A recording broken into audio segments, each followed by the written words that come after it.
up on Network Africa. West African Regional Bloc, ECOWAS rejects Niger Junta's 3-year transition plan. The United Nations Human Rights Commission expresses grave concerns on the rights of the people of Niger. Plus,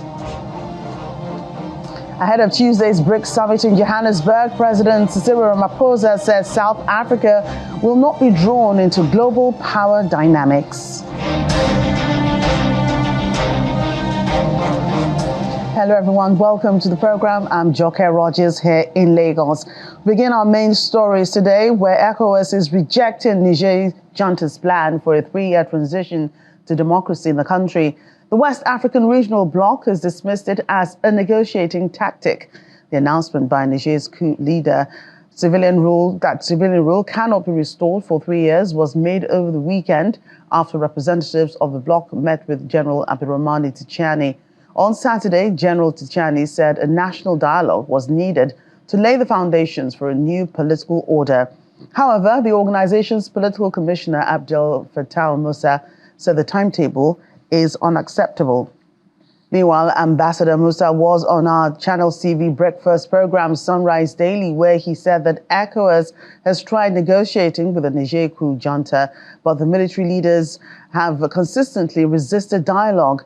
Ambassador Musa also adds that the use of force remains the last resort in the Commission's effort to restore democracy in the country, and is adamant that the pressure from ECOWAS is making the military junta loosen up and consider negotiations.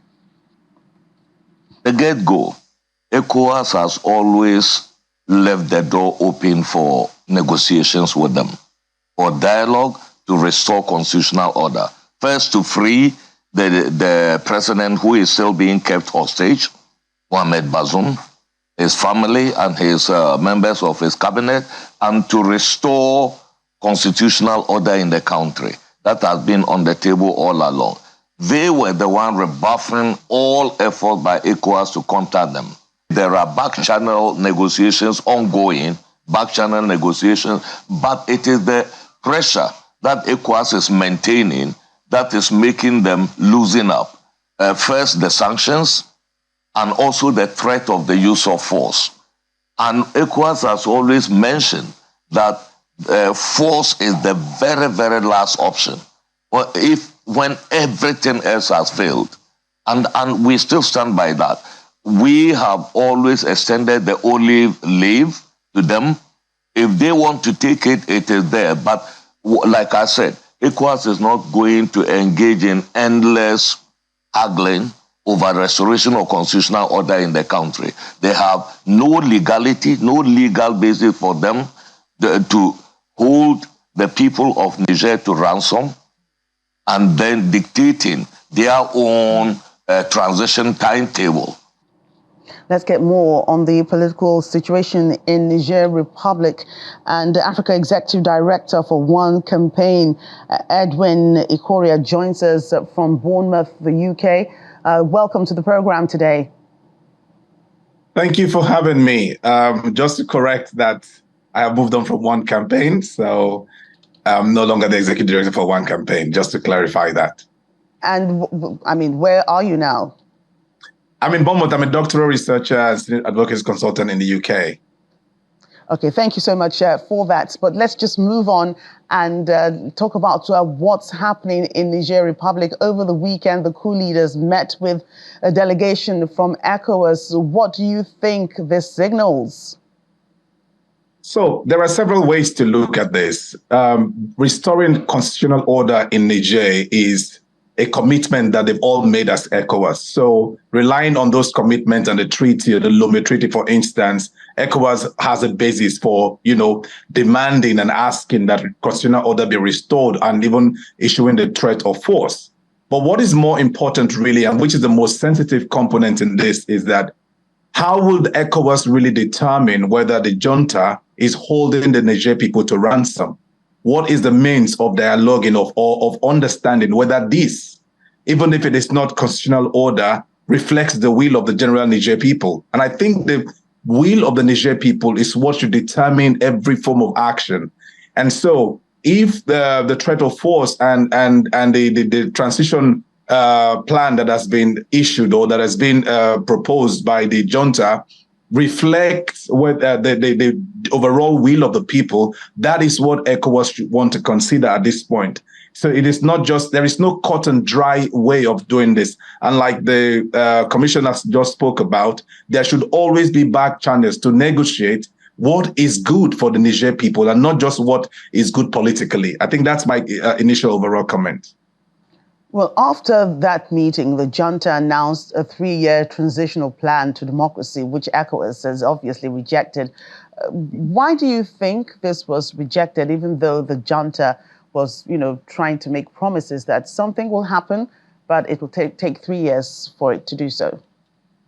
So the thing is that, any military regime would always give their own plan. The question is that how long will it take to restore democracy? And there was a legal government in place before they were ousted, and they had reasons that they had proposed for doing that. And if they have proposed that they did a 2 or 3 years transitional plan to be able to restore or at least talk about the things that are currently wrong in the system, then it becomes a really, really difficult agenda to determine who has the mandate to do that. So if the junta has made a proposal and ECOWAS has rejected it, it really comes to the Nigerians, the Niger people, to determine whether this is the case. What you don't want to see is that a transition plan is put in place that benefits a few people, and then within that opportunity, then the use of force comes into place, and then Niger citizens are on the streets, either fighting back or rejecting any external invasion. I think that, for me, is the most deadly part of this conversation, and this is why I think that we should all go back to who is the plan coming from. It's coming from the junta, but is it backed by Nigerian citizens? And I think that, for me, is what will determine the real way forward. And so another question, Edmund, is that many are asking is that to invade Niger or not, ECOWAS says an undisclosed D-Day had been agreed for possible military intervention. How realistic and effective would a military intervention be at this time in restoring democracy, bearing in mind Mali and Burkina Faso, as well as Guinea, all under military rule, support Niger? Honestly, it is a dangerous path. It's a dangerous place we're in, because any military intervention in Niger has ramifications for regional security.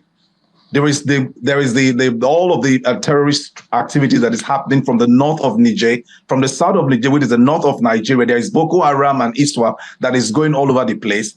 Just imagine that Mali, Burkina Faso gets into a sway. This just really disrupts the whole region in terms of insecurity. And this is why it is really, really such a dangerous place. Indeed, it is expected that we all come to a place. Even the junta knows that this cannot be good for them, because they will not have a country to rule. And even the ECOWAS will be so unstable. All the suffering and the masses and the current crisis that we are dealing with in terms of cost of living will escalate. And this is just going to be, it's not good for anybody. That's the truth. And we must say it like that. And so we have to find a way to come to amicable solutions that is driven by the Niger people rather than driven by political agenda. And so we hope that it will not materialize. We hope that an amicable middle ground will be reached that will bring everybody on the table. And I agree that the threat of force is there to force the hand of the junta to do what they are supposed to do. But there should always be that backdoor to negotiate and get a political solution rather than any threat of force, because the insecurity will be something that we cannot even begin to comprehend. And finally, we've seen Western powers speak against this coup as well. The US, France, and also Germany seeking EU sanctions on the junta. What are your thoughts on that?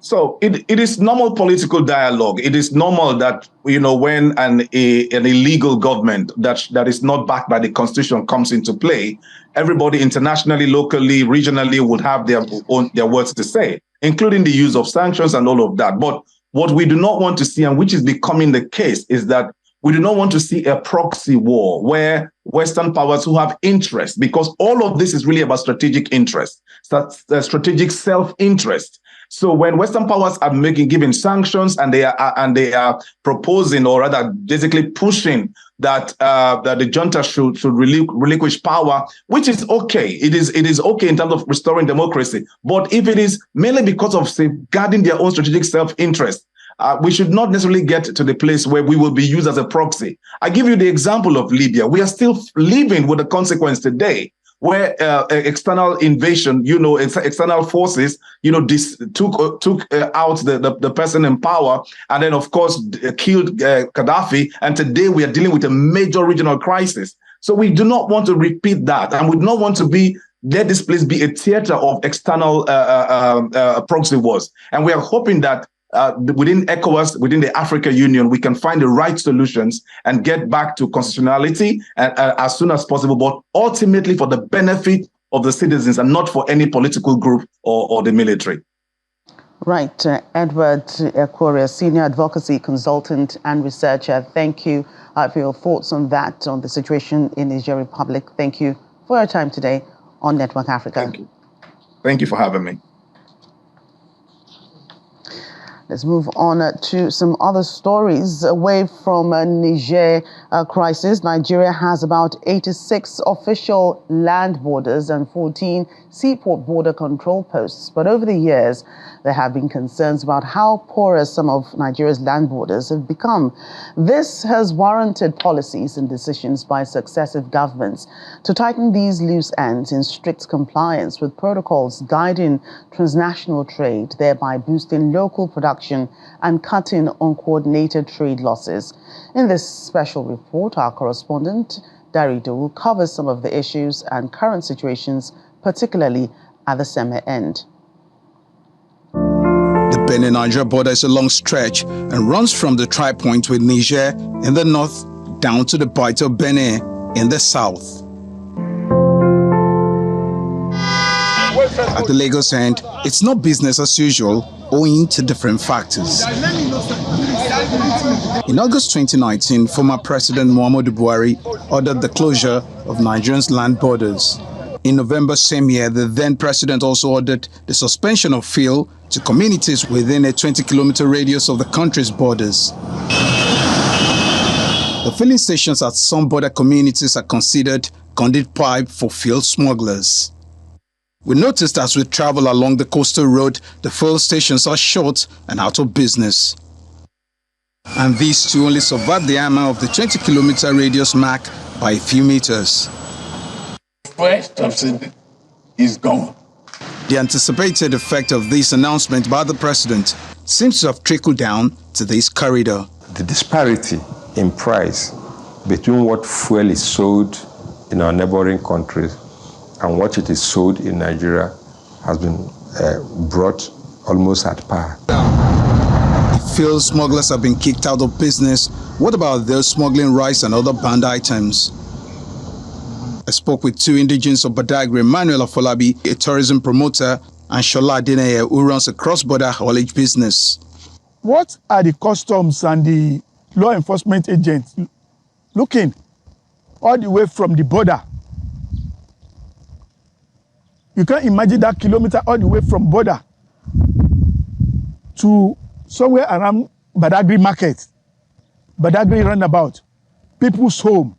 I can tell you 80% of rice that we consume in our homes is foreign rice. Customs are doing what the government said they should do. They have done a lot of work. They can only do what they can.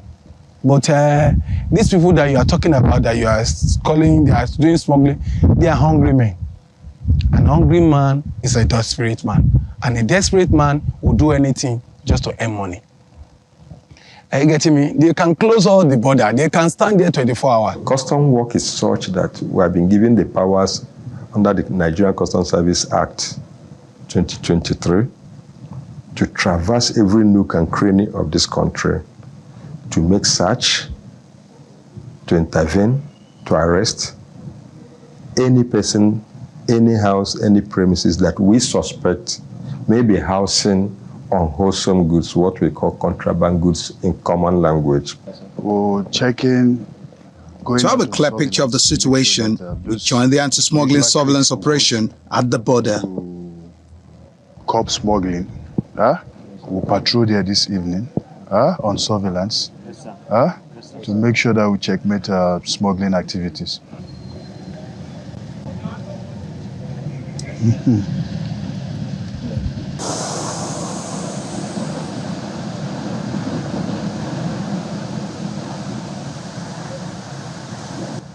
Our first stop is this beachfront. The customs says it's a smuggling hotbed at night. Sometimes we face resistance in trying to enter some particular communities. We're not sent by government to kill or destroy people.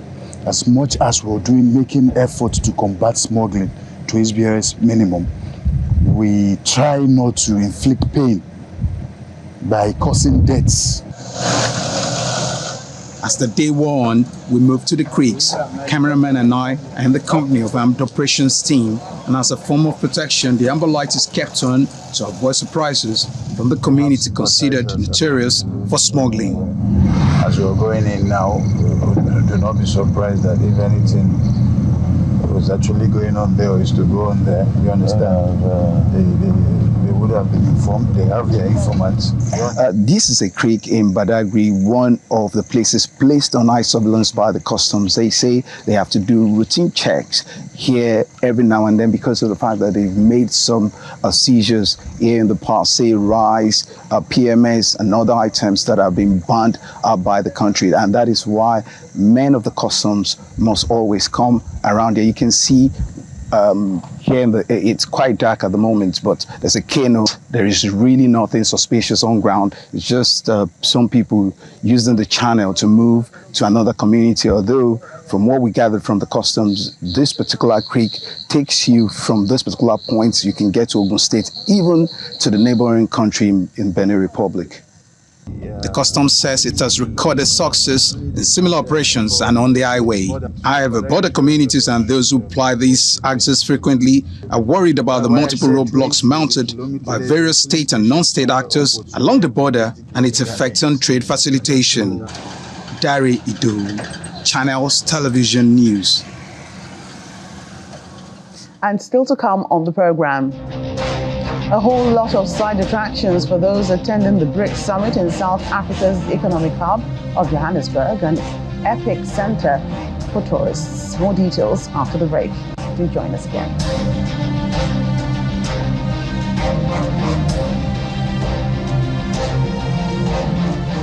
Welcome back to the program. A new report by Human Rights Watch is accusing Saudi border guards of the mass killing of migrants along the Yemeni border. The report says hundreds of people, many of them Ethiopians, who crossed war-torn Yemen to reach Saudi Arabia have been shot dead. The Human Rights Watch report, titled "They Fired on Us Like Rain," is set to contain graphic testimony from migrants who say they were shot at and sometimes targeted with explosive weapons by Saudi police and soldiers on Yemen's rugged northern border with Saudi Arabia. However, Saudi Arabia has previously rejected allegations of systematic killings, adding that authorities within the kingdom have discovered no information or evidence to confirm or substantiate the allegations. At least 620 people are reported to have died at the Maputo Central Hospital in the past 40 days as a result of a health workers' strike. Mozambican medics are on strike for the first time in the country's history, and doctors in particular have extended their strike for another 21 days, despite receiving death threats.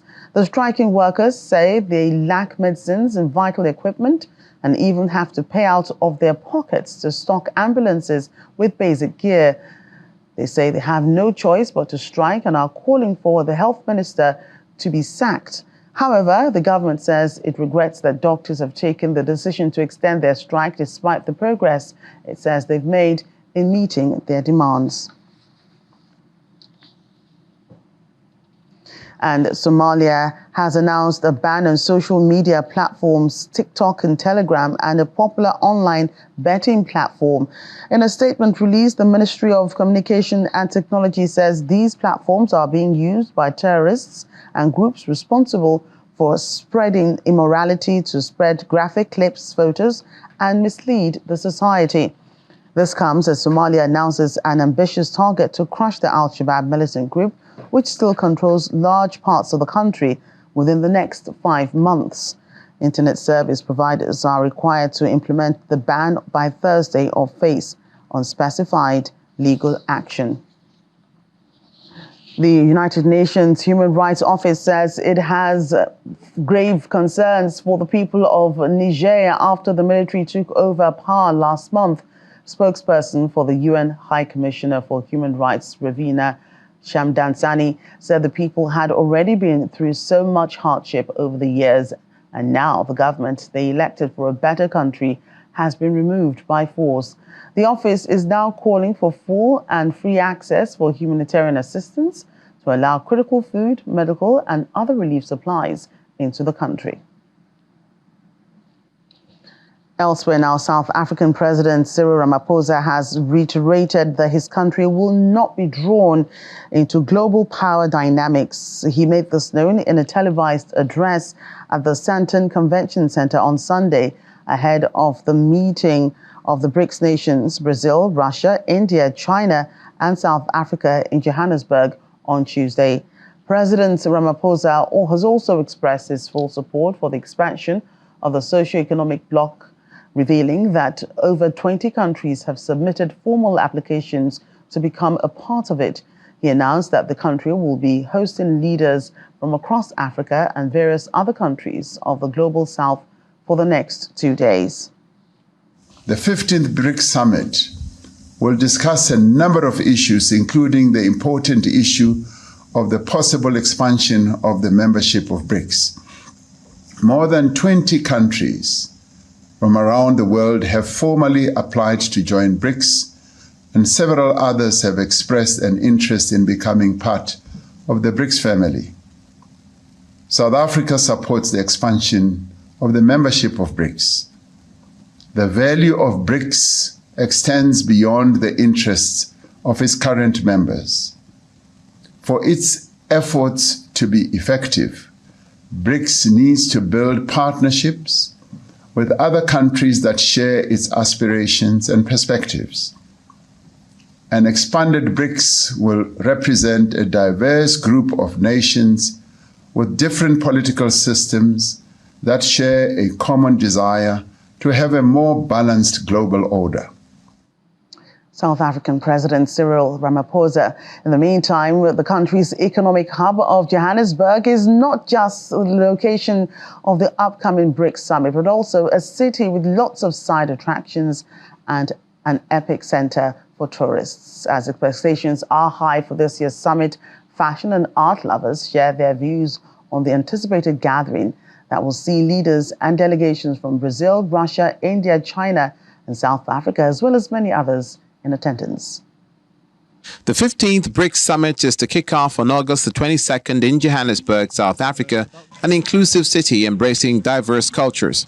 Johannesburg, also known as Joburg or Jozi, is the largest city in South Africa. Because of the discovery of large gold deposits along with water sand, the city is dubbed South Africa's City of Gold. Located in the downtown area of Johannesburg, Mabaneng Precinct is a gathering of local artists where street graffiti and galleries attract many people who love fashion and art. Because it's such a creative neighborhood, we are very fortunate in Mabaneng to rub shoulders with some of the superstars. So the famous musicians, the famous actors, producers, writers, many of them live in this neighborhood.